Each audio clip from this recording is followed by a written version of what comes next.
தலைவரோட மனிதாபிமானத்தை பற்றி சொல்லணும்னா ஒரு சின்ன ஒரு விளக்கம். தலைவர் வந்து வெளியூருக்கு போகிறப்போ அங்கே வயலில் வேலை செஞ்சவங்களாம் ஓடி வந்திருக்காங்க.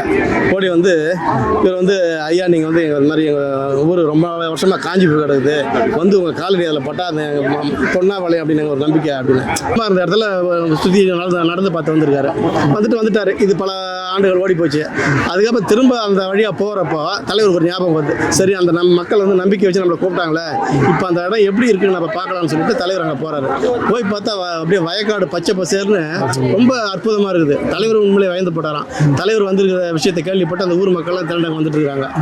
அப்போ தலைவர் வந்து அவங்களுடைய அந்த அவங்க நினைப்புக்கு வந்து அந்த மரியாதை கொடுத்ததுனால அது உண்மையான நிரூபித்து காட்டியிருக்காங்க. அந்த மக்களை விட அந்த கடவுள் வந்து அவங்களுக்கு வந்து இயற்கையாக அவங்களுக்கு அந்த அந்த அருளை கொடுத்துருக்குது. அது மாதிரி வந்தவங்கெல்லாம் அந்த சேத்துக்கையோட கட்டி பிடிச்சி முத்தம் கொடுத்தாங்களாம்.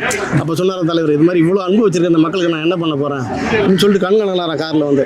இது மாதிரி ஒரு மனிதாபிமானம் உள்ள தலைவனை உலகத்தில் பார்க்கவே முடியாது.